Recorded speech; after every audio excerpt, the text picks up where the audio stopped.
Live, News Channel 3's exclusive debate featuring all 5 mayoral candidates. Now, Beth Farnsworth.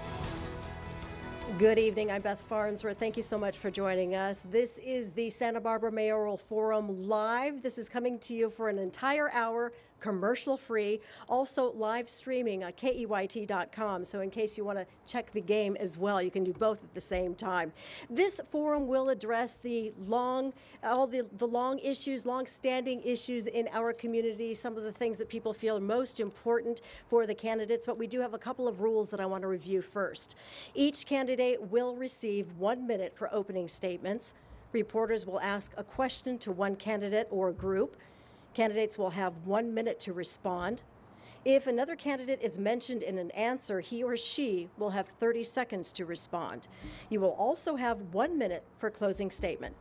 We are keeping time. We will cut you off. I'll be as polite as possible if that's necessary. I want to introduce you to all of the candidates right now. And to my immediate right, Councilman Frank Hotchkiss.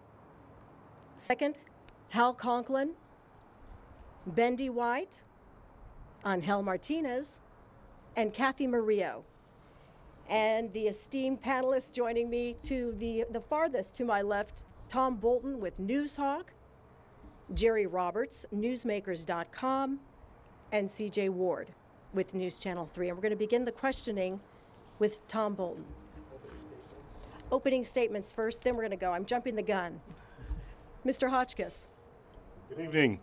Few small cities our size, 90,000 residents in the United States, offer what we have to offer or in such a setting. 4,000-foot mountains rolling down to a sparkling ocean and beautiful harbor with a European-styled city that has amenities, cultural amenities, of cities 10 times our size, 6 different museums, our own orchestra, our own symphony, one of the preeminent colleges, city colleges in the United States, and on our shoulder, a great university. All this wrapped in, best say, weather that is the envy of every city in the nation. No wonder people think so highly of us, and I say that not just boastfully, but the next time you're traveling here or abroad, and you tell them you're from Santa Barbara, they'll go, oh, I understand. Thank you, Mr. Hotchkiss. Mr. Conklin? Thank you. It's great to be here. Everybody loves Santa Barbara. I love Santa Barbara. My family loves Santa Barbara. I came here 47 years ago, and I was immediately drawn into the civic life of this community. I participated in well over 25 boards, nonprofit boards, the private sector, and even in city government. The thing that I love, though, is that the partnerships of Santa Barbara, bringing people together of all kinds, helped build a great recycling model for California, rebuilt the waterfront of Santa Barbara and saved Stearns Wharf, built the downtown over again at least twice during the time that I've been here, including building Paseo Nuevo. And in the last 10 years, built out the arts district of downtown Santa Barbara, including the Granada Theater. All of this is a reason why I want to run for mayor, because I can bring my experience and my propensity for action to try and build this partnership for the future, because we're facing some of the toughest issues we've ever had in the future of Santa Barbara. All right. Thank you, Mr. Conklin. Mr. White. Well, thank you. Thank you for hosting this tonight. Excuse me. I was born and raised here, and all my life, I've known how lucky we are to live in this place. During my 8 years on City Council and my 20 as a Water and Planning Commissioner, I've helped manage the city to the best of my ability. I've taken on the tough issues, whether it be water supply during 2 droughts, the budget at the bottom of the recent financial crisis, housing, which has been in a crunch virtually my entire life, and infrastructure, those nuts and bolts that are not sexy but definitely make this city tick. Going forward, with my experience, I also reach out to all players to help collaborate making solutions to the issues that are coming up in the 21st century. I have the commitment, the even temper, and the experience to be your next mayor. All right. Thank you, Mr. White. Mr. Martinez. Well, thank you to KEYT for hosting this important event this evening. And thank you to those watching at home who care so deeply about our city as all of us do here today. I decided to enter this race after being warned off by a Democratic Party operative. His aggressive admonition to me was, "It's not your turn." I was taken aback, but he was dead serious. And this is precisely the problem. Over 30 years of government by one monolithic cadre of politicians has left our city with no new ideas, no vision for the future, and no viable economic plan. Not a single person at City Hall is accountable for the economic development of our city. As mayor, I would be that person and I would lead that charge because I have the experience and the insight required to do that job. All right, thank you, Mr. Martinez. Ms. Murillo. Good evening.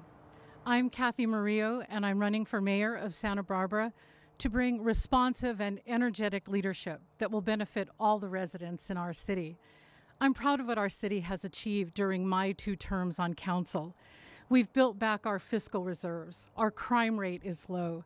We opened a new children's library, and we're actively engaged in the economic development of our city, especially downtown. As mayor, my energy and optimism will help our city continue to prosper.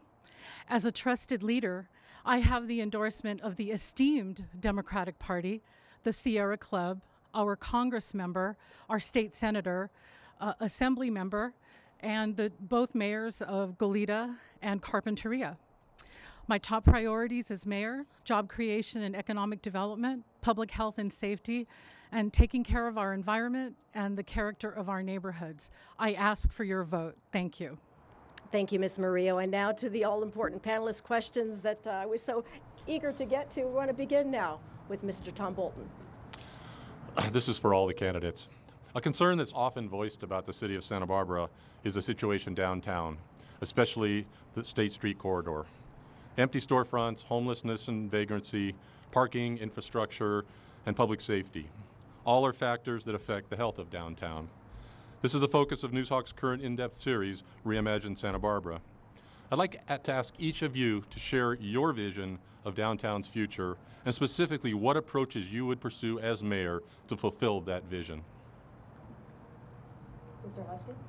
Well, the future of downtown I see is one of a destination that people want to go to, as opposed to now where they have doubts. Yes, we have and always will have problems with vagrants, but they have a right to be there. And the best way that we can counteract that is to bring more positive activity. I'd like to bring what I call anchor stores to each of the blocks in downtown, and so that we can have some really imaginative retailing. I also want to increase the police presence and increase all the uniform presence there. What else can I tell you? We have a lot of ordinances now, but I've been encouraging the police to enforce them more rigorously, and I think they're starting to listen. But the last thing I would like to say to the people out there is I hope that you will come downtown and start enjoying it, because it really is a pretty darn good place. Mr. Conklin?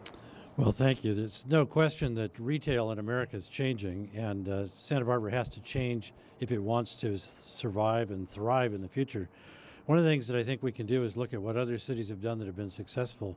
It's very obvious that downtown is too long of a mall.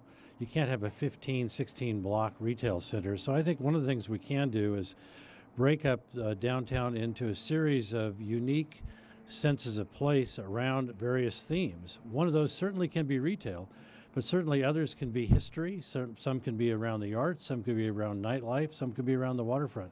Give them their own sense of identity. But the other thing that I think we have to do is bring more people to live downtown. Instead of this being a destination for retail, it needs to be a place where people are part of a 24/7 operation, where they live there, they play there, they work there, they shop there, and that it creates a sense of thriving life during the day and alive after 5. All right, Mr. Conklin. Mr. White? Well, I agree with Hal about the need to bring housing downtown. It's definitely, we call it the hole in the donut when we're talking about zoning. We left it off from being the high density residential that's available in other parts of the city.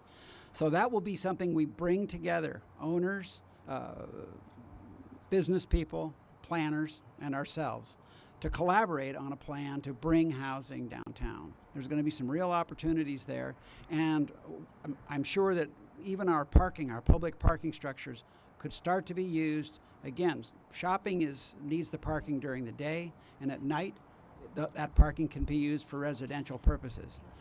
When I was a kid, State Street was 4 lanes of traffic and 2 of parking. So we've made wonderful transformations over the last half century to make the beautiful infrastructure we have there. We bring in housing. I think that's going to go a long way toward upgrading State Street.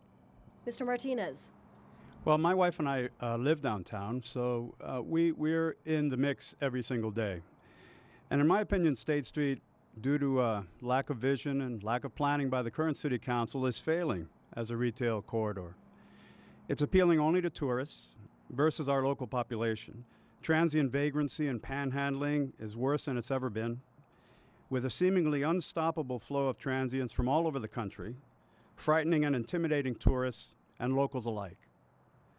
Vacant storefronts on State Street are at an all-time high, with Amazon.com as the convenient scapegoat for this city council's lack of a plan or sophisticated insights about what to do besides more cruise ships and Christmas trees. We need new vision for our downtown, one that includes workforce housing and is family-friendly, one that celebrates locally owned retail, one that doesn't depend on even more liquor licenses to generate revenue, such as a 7-Eleven being planned for Ortega and State. Ms. Murillo. Thank you. My vision for downtown is a bustling civic center, providing a revenue stream for our city and providing good jobs for our locals. I'll continue working with downtown Santa Barbara and Noozhawk on these plans that people have. We have a lot of good ideas coming forward about how to address the change in retail.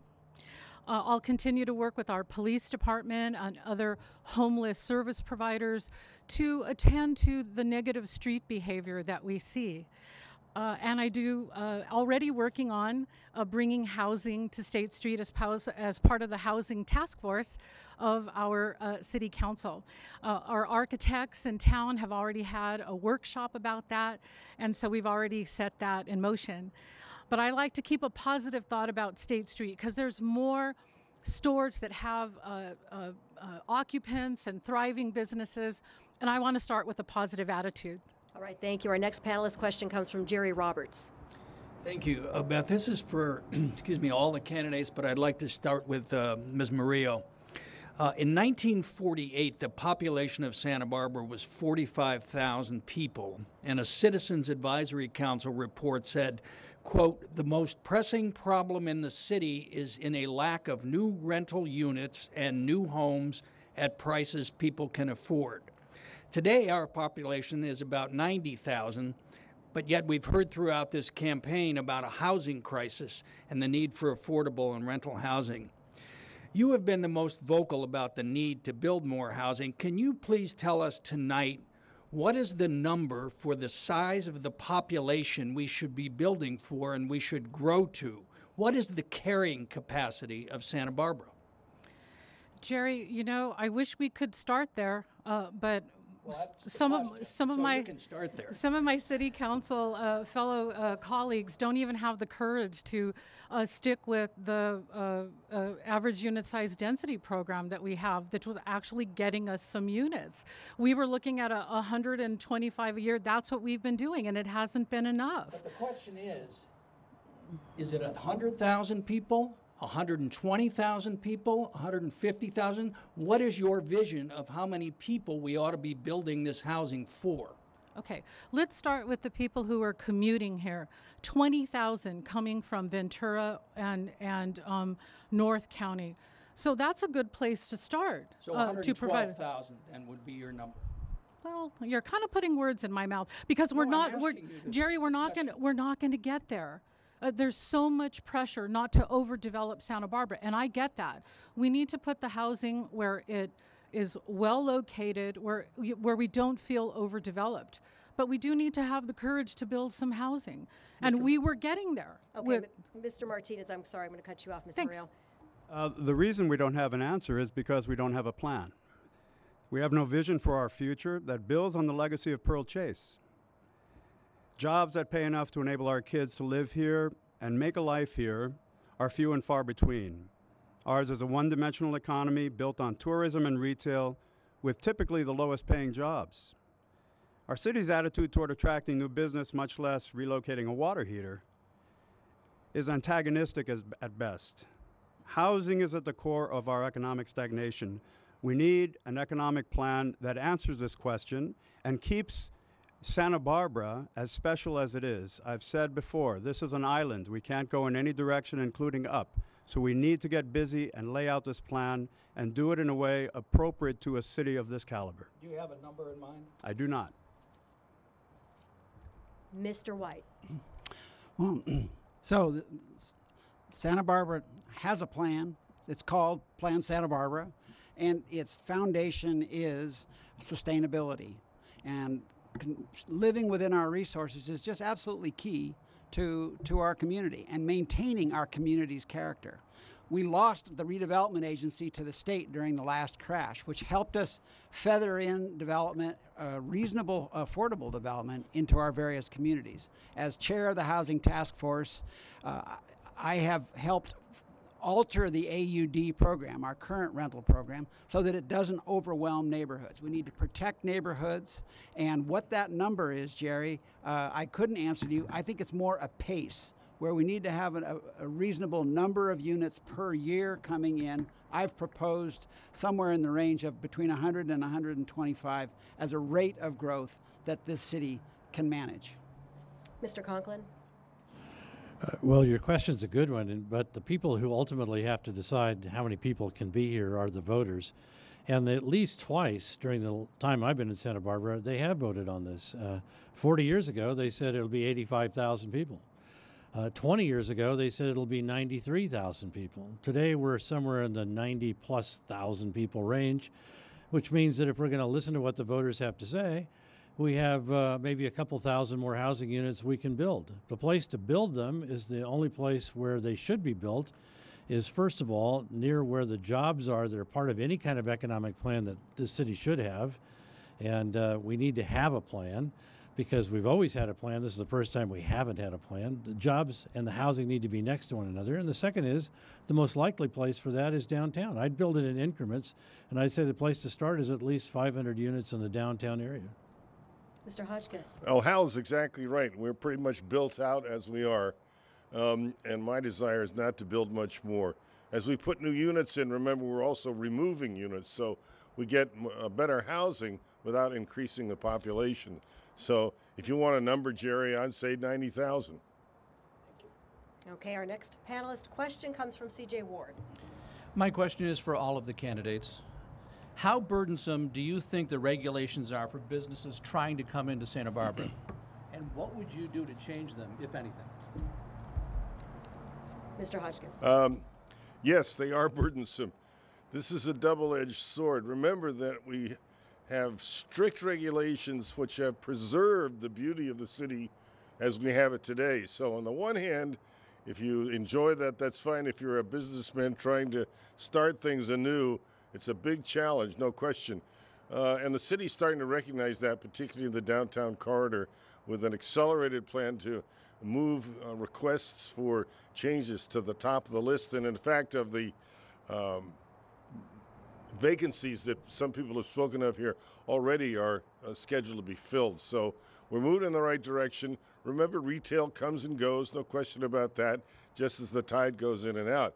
But we have far more businesses, retail downtown that have lasted and lasted well than we have that are have disappeared. Mr. Conklin. Well, there's no question. People love Santa Barbara the way it is, and we're not going to change that. This is not going to become some other kind of city. But to say that somehow you can't have high standards and be efficient in what you do, as if they were mutually exclusive, is wrong. There's no reason why you can't set very high standards, but also be very strict in making sure that people get through the process quickly and easily. I think that the one thing the city does need, and which it has not had in years, is the role of somebody being an ombudsman in the planning department, so that you essentially have an efficiency expert who gets through the system. Their job would be to help get you to know what it is you want and get you through the system, because the frustration of trying to get through something and being told no and then have to start over again is just really aggravating. There's no reason for that to happen. Efficiency can happen while you still have high standards. Mr. White? Well, I do agree with Al on that we might even have to say no, but if we say it quickly, then that helps. That's good parenting. One of our problems has been that the planning department was cut back substantially during the last crash. And then all of a sudden, wham, here we are hit with more development than we've ever seen right now. So we're scrambling to get more people on staff, and of course, everybody else in Southern California is hunting for good planners as well. So we do need to make our system more efficient and responsive to the people who are willing to make take the risks and invest in our community. And if they're asking for something that's unreasonable, we need to be able to say no to them in a reasonable period of time. Mr. Martinez? I believe at the core of the problem is the number of onerous regulations that a small business person or any business person in this town has to go through to establish their business or simply do a remodel. Even simple things such as parking your vehicle. The oversized vehicle ordinance was passed recently, which puts a huge burden on contractors and plumbers and electricians of this town. This is not a new thing. Santa Barbara has always been business unfriendly. We need to turn a page now. We need to start establishing a multidimensional economy. We need to stop driving businesses away, and that's what these ordinances do. This black hole of spending that every project is accompanied by really needs to end, and it has to start with fewer regulations and more cooperative effort on behalf of the planning department and city employees in general. Ms. Muriel? Thank you. That's a great question, Mr. Ward, because our regulations and high standards keep Santa Barbara looking beautiful and keep it as a desirable place. I serve on the City Council's Ordinance Committee, and the historic preservation regulations came to us, and we said we value our heritage tourism. People come to visit and see our El Presidio and our other beautiful old buildings. And so we set the standard, and we said if there's a disaster like an earthquake, that we ask those entities to rebuild to the standard that it was. I also celebrate the Accelerate program. We put that in place to help businesses open in the empty storefronts on State Street. So they got to go through the sign committee and the Historic Landmarks Commission more quickly. We just need to be careful. It's a balance. We don't want billboards. We don't want people to go through an onerous process. We have to strike the right balance so Santa Barbara looks beautiful. Thank you. I have a viewer question that I'd like to ask of each of you. This is coming from Mr. Pritchett in Santa Barbara. What is your household income, and does it affect how you can relate to the typical Santa Barbara resident whose family earns roughly $60,000 a year? Mr. Hotchkiss? Well, I'm not revealing what my household income is. It's nobody's business but mine, but I'll say that, yes, we have to pinch pennies and be careful and spend wisely, and not sure what the rest of the question was, but how can you relate to the typical Santa Barbara resident whose family earns about $60,000 a year? Well, I can relate just well. I'm not saying that's what I earn, but I'm not a super wealthy guy, and I appreciate people who have to struggle, and it's one of the reasons I'm against Measure C, because that increases taxes unnecessarily on people. Mr. Conklin? Well, I live on a small retirement income, and I'm able to do so only because I bought my house a long time ago. My wife does not work, and we have children who are grown. So we live comfortably, but we live modestly, and that's my income. Now, I live in a modest neighborhood where we try to make sure that we watch out for one another, and I'm very concerned because my kids can't live here. But then again, I couldn't live here when my parents were trying to live here 40 years ago. It's always been a problem. I do think we have to be very careful about how we plan out what little housing we can do to make sure that it is affordable for workers. You're but out of that time. has little to do with my income. All right, thank you, Mr. Conklin. Mr. White? Well, I too live on a modest income and am fortunate enough to have purchased a home a long time ago. And that definitely is helping me to live comfortably here in the city. But I'm not one that's able to just drive around in my limo. But so I relate to people who are struggling to make a go of it here. I think we owe, for example, we owe everybody better transportation from Ventura to here. That's one of our real lacks that we have not taken care of over the last couple of decades. All right, thank you. Mr. Martinez. Yes, I am a beneficiary of the American dream, and my income is very high.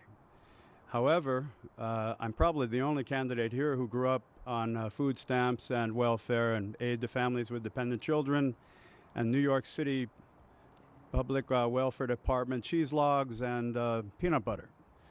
The most my guardian ever earned was $40 a week as a kid.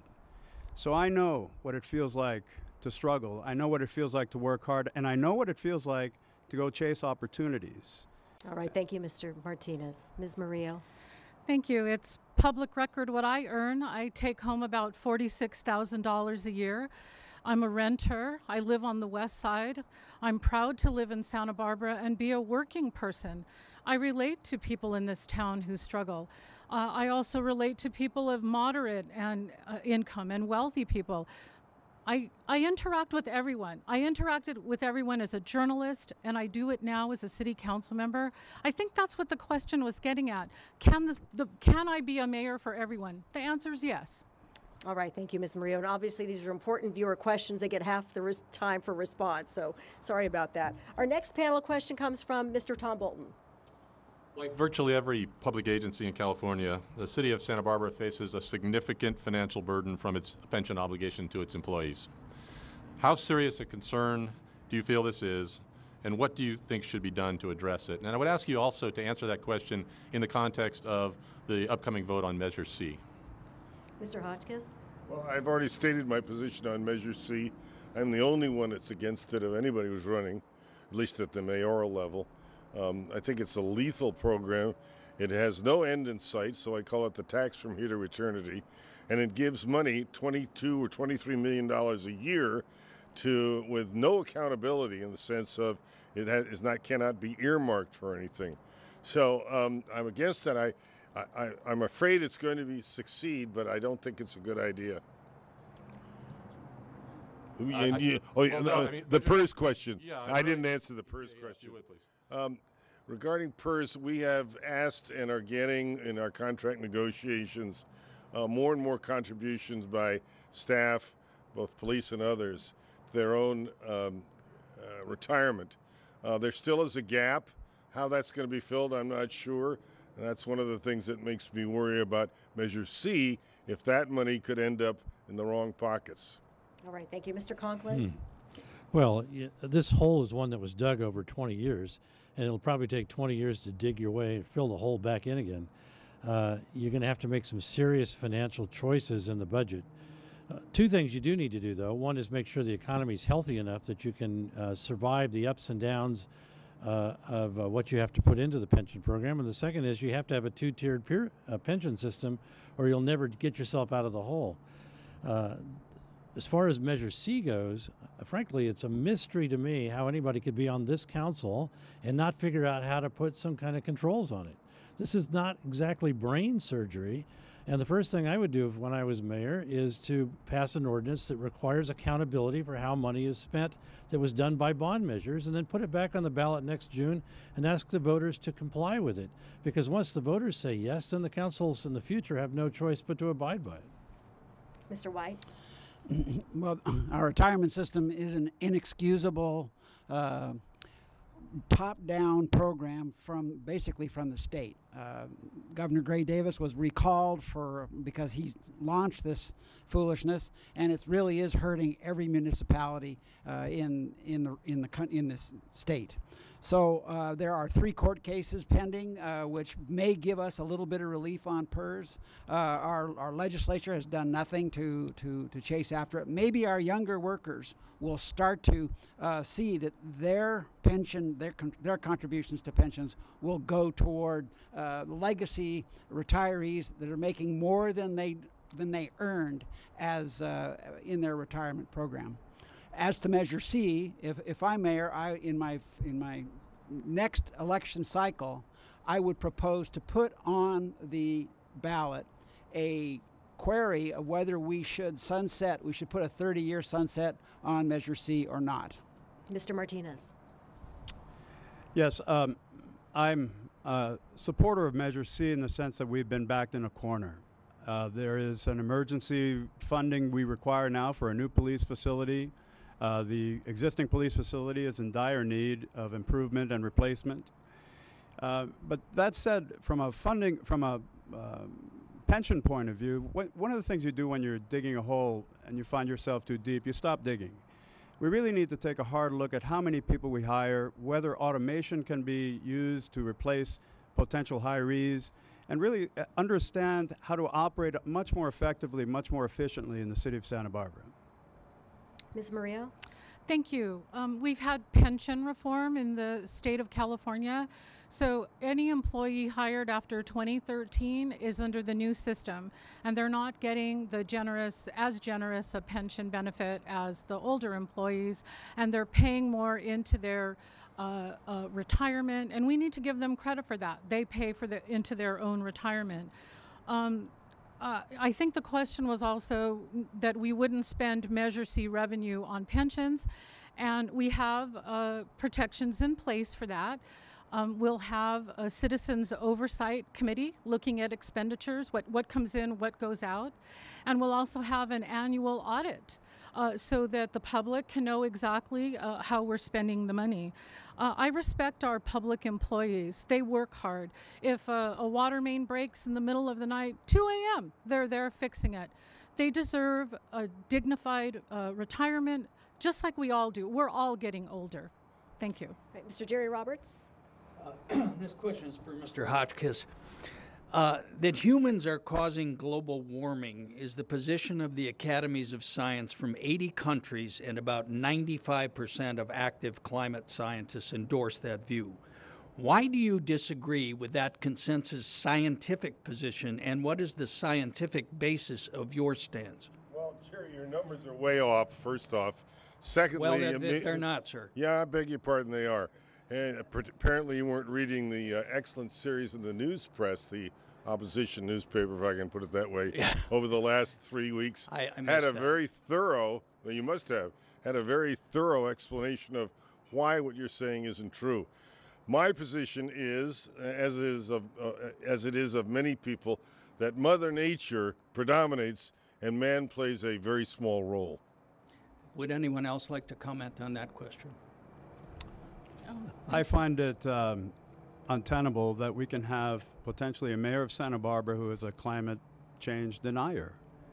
Here we are on the edge of disaster if we don't start doing something. And I think all of us should be extraordinarily concerned with the direction that the climate is taking us. Whether it was caused by us or not is almost secondary. We've got to deal with the issues and the problems that will result from it.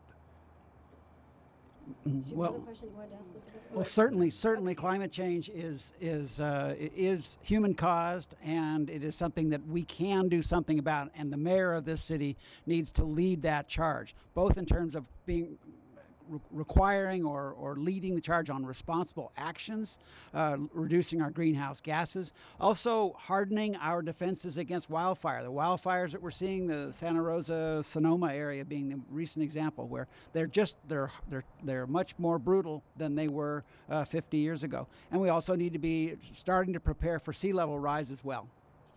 Rebuttal, Mr. Hotchkiss? I don't know what to say. We're just in very different pages here. And I think time will prove me correct. The reason I ran in the first place was that there was a proposal to paint the so-called light blue line around the city where sea level rise would inundate us with 23 feet of water. Sea level rise in 8 years hasn't changed one iota. But, you know, the one thing we know in Santa Barbara, though, is that ever since the oil spill of 1969, this community is committed to environmental sustainability and excellence in environmental innovation. And whether sea rise is going to rise in 2020 or 2030, we should all be recognizing the fact that this community wants to have excellence in environmental protection. And the mayor has to be one of the leaders in that voice. And if we start to be denying what's going on in science and denying what's going on in the environment, I think we'll find ourselves pretty isolated and pretty quiet while the community does the leading for us. Ms. Murillo, do you want to weigh in? Yes, thank you, Ms. Moderator. I will follow in the footsteps of Mayor Helene Schneider on the U.S. Conference of Mayors and part of the climate mayors who are working actively to address global climate disruption. We have a climate change action plan at the City of Santa Barbara. It's a big, thick document full of strategies. We're implementing those projects now. I've introduced it to our youth council. I'm the city council liaison to our teen council, and they have an incredible interest in this because it's their future. Our planning staff is updating the local coastal plan, which goes to the Coastal Commission. That will address sea level rise and how we will protect all of our facilities that are on the waterfront. Our desal plant, the sewage treatment plant. I bring the experience and I'm already active in all of these issues. Thank you. Thank you. Okay, our next panelist question comes from C.J. Ward. So this question is for all the candidates. Pretty straightforward. Do you support rent control, yes or no, and why? Mr. Hotchkiss. No, and the reason is that when you have rent control, then that's the road to, what do I want to say, failed housing, because landlords can less and less afford to keep the places they own up, and the quality of housing goes down, and it's a road to disaster. We've seen that elsewhere. So, no, not absolutely against rent control. Mr. Conklin. I think when I was in college, I wanted rent control. But the fact is that when you look at the cities of California that pioneered rent control, including Berkeley, including Santa Monica, they've had to go back and totally readjust what they're doing because it turned out to be a dismal failure in many of the respects. And like many cities with rent control, properties just start to deteriorate over time. So you got to find some other way to be fair to renters without being unfair to people who own the properties. Mr. White? I'm actively opposed to rent control. That would be the easiest way to destroy the investments or to discourage investors from coming into State Street and building the housing that we need. There is one program that I do support that would control rents, and that is as follows. An inclusionary rental program, which the state is now allowing us to do, to set aside a little bit of projects, 15%, for moderate rental purposes. That's one program that I think could work in the city of Santa Barbara. We're going to have an economic study coming in next month that will give us a sense of, is that workable for our development community? I hope so. That would be one, if it's feasible, that I'd give a good look at. Mr. Martinez. Yes, I oppose rent control for all the reasons that have been stated. I also saw what happened to a place like the Bronx in New York City once rent control was imposed. And the building that we lived in actually it was already over 100 years old, and it went within 2 years to an almost unlivable condition because the landlord stopped investing in that building. So it's a disaster everywhere it's been implemented, and it would be even more horrific here in Santa Barbara. Ms. Murillo.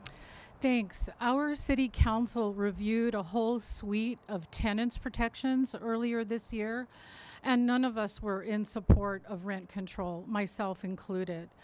What we really need is more rental housing units. So if we had more rental housing stock, the rents might come down, and we would have more breathing room in the vacancy rate.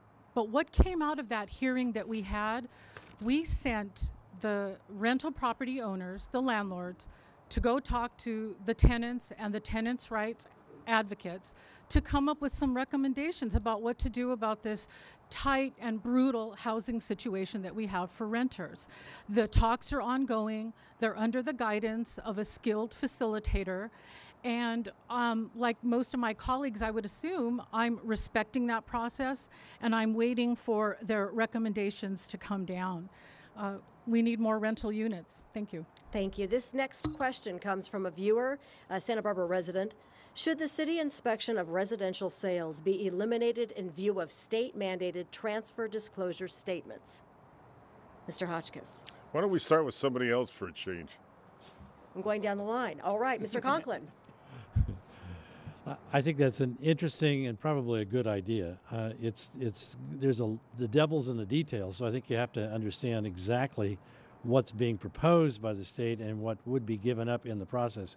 Certainly the way in which it's been done in Santa Barbara, which started out as a good idea, is fraught with all kinds of problems today. So it either has to be completely reformed and overhauled, or we should look at what the state is proposing as an alternative. Mr. Martinez, I'm going to skip around. I assume this is referencing the zoning inspection report, which has... Yes, this is state-mandated transfer disclosure statements, but we are assuming it's the ZIR. And yet another hurdle that people have to clear in order to do something which is already complicated, is sell a home here in Santa Barbara. So I think it's a bad idea. I'm frankly happy it's being challenged. I think we need to get back to some common sense and understand that a person's home is their private domain, and I don't think the city has any business coming in there during the sale process and inspecting their home either on the inside or the outside. Mr. White? So the ZIR certainly should complement any state inspection program. Any redundancy should just be gotten rid of for sure. But I do support the ZIR in general. As a land use planner, I can tell you that it has been a very useful tool in helping people to then start development of a property and knowing where they stand once they've gotten through the ZIR process. Right. Mr. Hotchkiss. Yes, Mr. Martinez is wrong, because the city bears some liability if a safety issue is overlooked in the transfer of sale. Right now, the real estate Board of Realtors is suing the city, has joined a suit to eliminate zoning reports. It'll be interesting to see where that goes, but I think that where it does make a sale easier to not have a zoning report, it also makes a difference in the preservation of good quality housing stock and safe stock when it's transferred. All right, thank you. Yes, rebuttal, Mr. Martinez. Well, in fact, we already have a whole series of gauntlets regarding inspections on any property that needs to be sold, and validations and affirmations by the seller to the buyer. So this just adds another layer of unnecessary and odious regulation that any transaction now has to go through. Okay, Ms. Murillo. Thanks. We've made our zoning information reports voluntary. The inspector can only see the property from the outside. But they've been in use all this time, because what happens, people will add on illegally, and they'll make a room and they'll wire it in a way that's not up to code, and so that's a safety issue. Again, it goes back to our housing crunch. So people try to squeeze more livable space into the house or the apartment, whatever it is. So we've needed inspection. Thank you. Tom Bolton? I have a question for the four of you who have had tenures of varying lengths on the City Council, and no offense to you, Mr. Martinez. And being that it's a World Series night, I'm going to give you actually two related questions. One's a bit of a softball and the other's a little bit more hardball. First of all, I'd like to know what do you feel is your most significant accomplishment during your tenure on the council? And I'd also like to know what is your greatest regret, and please be specific. Mr. Hotchkiss, and you pick number one. Yes. When I started in 2010, the mayor asked me what department I would like to be linked to, and I said the waterfront. She said, why? And I said, well, I'd like to see if we could increase the number of cruise vessels that come here. We had 2 that year. This year we've had 29, and in the area in between, we've had 150 visits, meaning virtually tens of millions of dollars to our local economy. Did I foresee that? No. I happened to open the right door and catch the right wave, but it was a great move, and I think the city has benefited greatly from it. The thing that I liked least was the recent decision that I didn't make, but people voted to be dependent on totally on renewable energy shortly. The reason I thought that was a bad decision is it's less reliable and virtually guarantees increased rates for people who are already struggling. All right, thank you. Mr. Conklin? Well, the thing that of all the things that I love to do in Santa Barbara, preserving landmarks is highest on my list.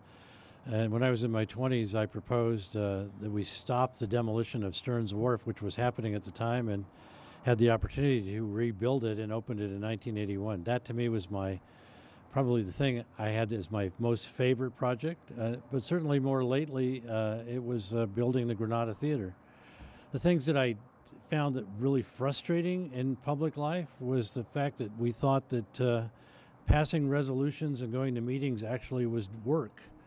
Going to a meeting and passing a resolution does frankly nothing. It's just like, it's like the road to hell is paved with good proclamations.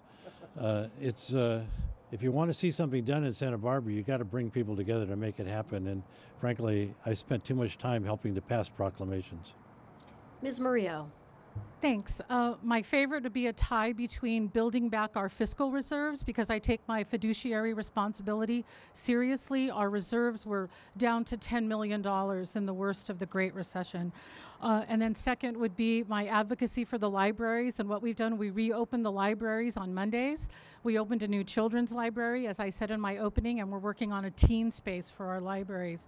I regret that the council approved capping our high-density housing program, especially for the downtown, and I'm still working on that.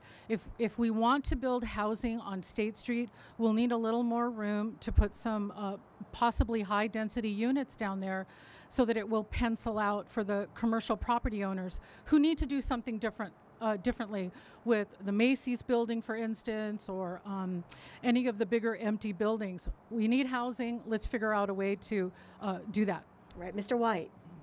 Well, my most satisfying accomplishment, maybe not the greatest one, is the preservation of Veronica Meadows as a city park. I opposed that project for some dozen years as a planning commissioner and then a council member.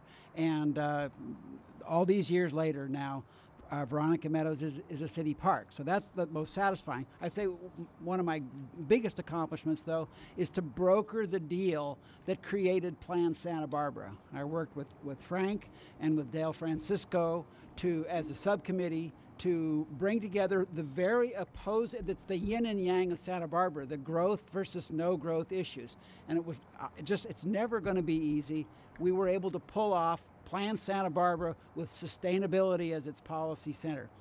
My biggest regret, and I hear others sort of dodging that one, but I'll put mine out there, and that is I supported the gang injunction. And remember, at the time we had the city administrator, we had the police chief, and the city attorney all supporting it, and I went along with that. Thank you. Mr. Roberts? This is for all the candidates. One of the new efforts that the new mayor is going to have to take on is implementing and managing the state's new marijuana legalization initiative. How many retail outlets do you think are appropriate for Santa Barbara, and where should they be located? Mr. Martinez, would you like to begin? Sure. The marijuana initiative, it was voted into existence by 73%, I believe, of the population of California. So we are going into a marijuana future. Now, common sense has to prevail. This is a situation where I think it's a bad idea to have retail operations near schools. I think it's very similar to where you'd put a liquor store. I don't think, one thing that has been proven, people who want to buy pot know where to go find it. And the reality is, if we put it in an industrial area, I'm sure people would figure out where it was and how to get it. So I'm really not that convinced that people need retail locations, prime retail locations for marijuana stores.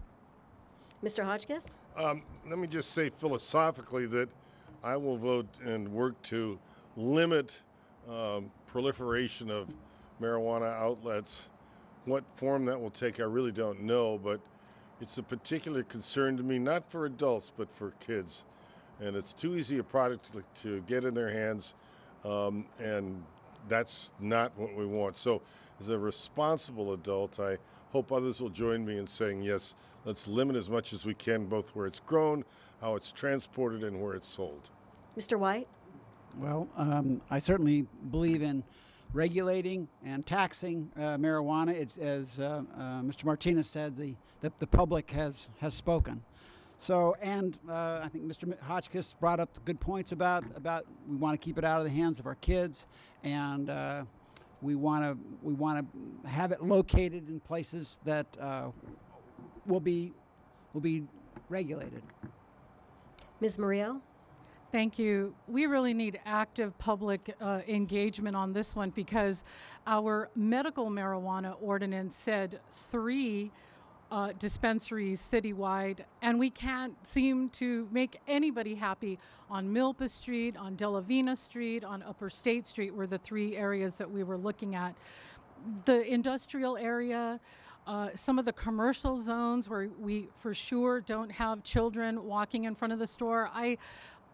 Children walk in front of liquor stores, and that doesn't make them alcoholics, but I hear people's fears about that. Marijuana has a stigma to some people, and it's a drug to them, and it's an illicit thing, and they don't want it in their neighborhood. So our planning commission just looked at it. It's coming back to the city council, and we need to get the regulations in place before January 1st, or the state rules are going to be in place. And so thank you, Ms. Murillo. Thank you. Mr. Conklin. It is true the voters voted for it, but it's unclear as to exactly what everybody meant by that. I think that private use, everybody could agree that that's allowed. But commercial use, how it's sold, is a whole different story, which is no different than the whole question people have raised about liquor stores. I mean, frankly, if you want it for medical use, then let's put it in medical centers and let people get it from medical professionals. If you want to have it in a commercial zone or in some kind of retail zone, then that really has to be decided neighborhood by neighborhood as to what people want in their neighborhoods, just like they have to vote, frankly, in the failed attempt by the state to let people vote on whether they want a liquor store. It seems to me that nobody ever votes no in a liquor store because they don't even know that you could vote no on it. But it should be decided by each neighborhood. What do they want in their neighborhood? Frankly, I think that retail stores are a loser in Santa Barbara. It ought to be given for private use and ought to be through medical centers. Okay, we are slowly winding down, and time now for closing statements. So each candidate will have 1 minute for closing statements. If another candidate is mentioned in the answer, he or she will have an additional 30 seconds to respond. And we are going to begin with you, Kathy Murillo. Thank you to News Channel 3 for the opportunity to connect with your viewers. My vision for Santa Barbara is a beautiful and economically vibrant city operating on sustainable principles. I will work to create job and housing opportunities for our residents because they deserve that. They also deserve a mayor who cares about their families, their neighborhoods, and their prosperity. My record of accomplishment in City Hall and in the community proves to people that I can bring institutions and individuals who are disagreeing with each other and bring them to consensus. My community engagement will help me move our city forward in a positive direction. Being mayor is a huge responsibility, and I'm a leader who's effective and hardworking. Integrity, diplomacy, and commitment to the public good will define my leadership as the mayor of Santa Barbara. I ask for your vote. Thank you. Angel Martinez. Well, thank you so much for spending time with us this evening. My candidacy is based on the simple premise that Santa Barbara should be the best small city in America. All we lack is vision and leadership. Most of my competitors, as you've heard tonight, believe things are basically fine, that minor tinkering or resting on the past will address our pressing problems. So if you're happy with the way things are in Santa Barbara, you're happy with the kind of opportunities there are for your kids and for your business, don't vote for me. Vote for one of the 3 incumbents that are running. I know that we can vitalize our downtown, we can diversify our economy, we can address our housing crisis for our children and our workforce, we can solve our transient vagrancy and homeless problem with compassion and with empathy. We can do this with new leadership and a collaborative vision for the future. This is the vote I want from those of you who feel that we need a change so we can make this happen together. It may not be my turn, but it's definitely our turn. Thank you. Thank you, Bendy White. Well, thank you for hosting us tonight. And I am the steady hand with the experience to manage this city going into the 21st century. I want to hearken back to Pearl Chase, to the preserving the integrity of the city and protecting our neighborhoods while collaborating with all stakeholders in managing the development that we have going forward. I'm endorsed by Mayor Helene Schneider, former Mayor Sheila Lodge, current council member Jason Dominguez, and I ask for your vote for mayor. Thank you. Hal Conklin? Well, it's a wonderful city to live in, and there are things that I want to see and would love to have in the leadership position in Santa Barbara, not the least of which is returning Santa Barbara to being the environmental innovation capital of the world. But secondly, that we return to having what we've had for years before, a long-term economic plan for Santa Barbara that incorporates environmental activity into that long-term plan and housing into that long-term plan. And thirdly, I want to make sure this is a safe place for families to raise and take their kids to school and have a safe place where they can play here in the community. But the thing that really drove me to want to run is that unlike the nonpartisan nature of the job, this has become the partisan playground of political office. And everybody's trying to turn this into a place for a Republican or a Democratic mayor. I think we need to be the mayor for all of the people of Santa Barbara, and that's what I intend to be. Thank you. Frank Hotchkiss? I agree with Hal about being a mayor for all the people in Santa Barbara.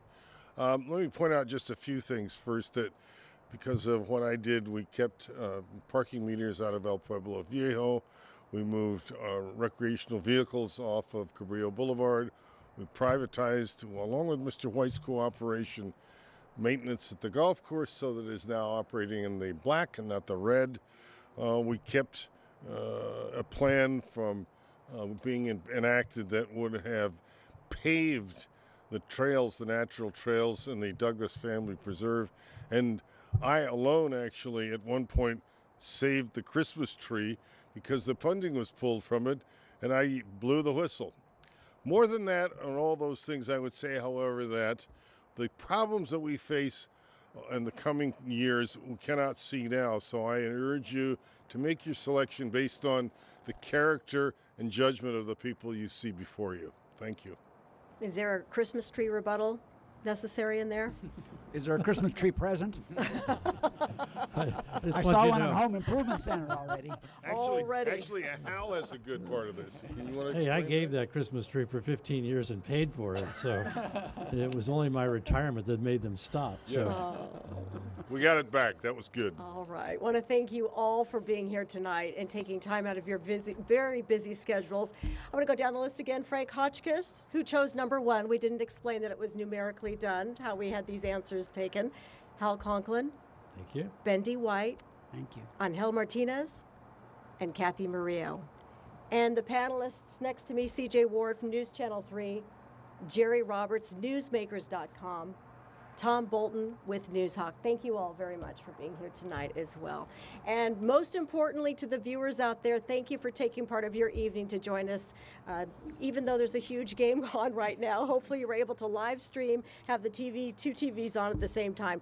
Want to urge you, please don't forget to get out and vote.